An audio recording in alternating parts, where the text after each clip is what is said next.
हैं। अगर आप विश्वास से इनको मानोगे, अगर विश्वास रखोगे तो मालिक बात करेगा, विश्वास नहीं रखोगे तो भगवान नहीं है, कुछ नहीं है ये।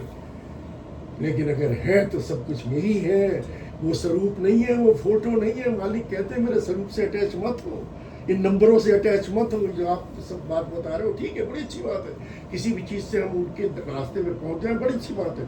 लेकिन मालिक ने सिखा दिया, मुझे सिखा दिया कि किसी चीज़ से अटैच मत हो, डिटैचमेंट सीखो, और एक से अटैच होना है, जिससे अटैच होके रहना है। अगर आप बाकियों से अटैच अभी फंसे रहोगे, मालिक नहीं मिलेगा। आप ट्राई करते रहो, इफन बट करते रहो, सब कुछ होता रहेगा, दिखावे के लिए हम आते रहेंगे नहीं। अब इतना बड़ा सत्संग uncle, how it is possible कि मैं अपनी फैमिली के साथ शेयर ना करूं?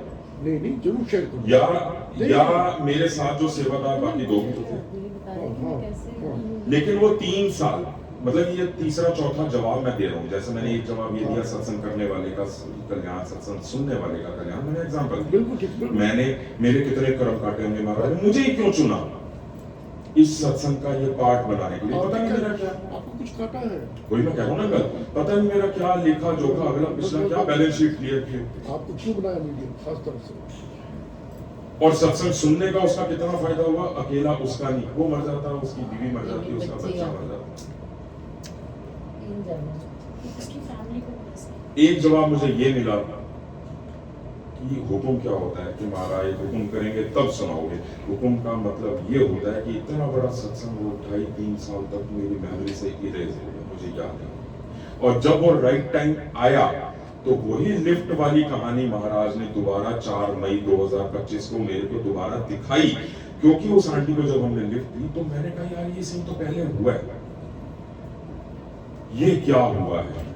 डुगरी में ही मैंने लिफ्ट दी थी, वो रिकॉल होना शुरू हुआ और वो सारी चीज। That's me, this is the महाराज का हुक्म कि अब ये this is the right time to share. अब कर इंडिकेशन दे देते हैं, आपको रिमाइंड करा देते हैं, सत्संग से सत्संग निकलवा देते हैं। दैट्स व्हाट हैपेंस, जो आप बता रहे हैं। हम ऐसे सत्संग में बैठे, मुझे ये महसूस हुआ, मैंने कहा इसका मतलब this is the right time, ये स्प्रेड करना है सो दैट किसी के पास ये मैसेज पहुंचना है।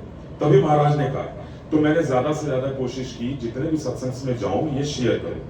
तो हम ऐसे नोएडा में एक जगह, वैसे तो मेरे से बहुत संगत ऐसे मेरे को मिली, बहुतों के फोन आए, बहुतों के मैसेजेस आए, बहुत पर्सनल आके मिली इस सत्संग को शेयर करने के बाद। और एक आंटी तो ऐसे सत्संग चल रहा था और जैसे ही आंटी बैठी है कॉर्नर पे, ऐसे उधर कॉर्नर में छुप के बैठी हुई, बड़ी जोर से चीख के खड़ी हुई, कहती है मैं इनको बाप मानती, पिछले 1 महीने से मेरी इनकी लड़ाई चल रही है, मैं डेली 2-2 सत्संग अटेंड करने वाली, 15-20 दिन से मैं एक भी सत्संग अटेंड नहीं किया।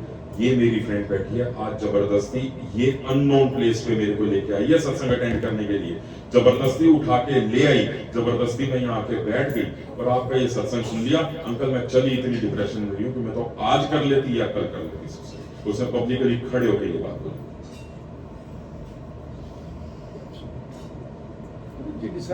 बड़े जहां भी ये सत्संग शेयर किया, कहीं ना कहीं मुझे ये रिस्पांस आया। मुझे ऐसी संगत नानक दुखिया सब संसार सारे परेशान हैं, कोई किसी बात से परेशान है, कोई किसी बात से परेशान है।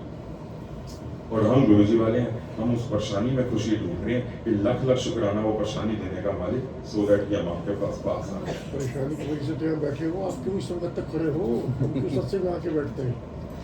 तो जय गुरु जी, हो गया जी सुसाइड वाला। शुक्राना मालिक का लाख लाख शुक्राना।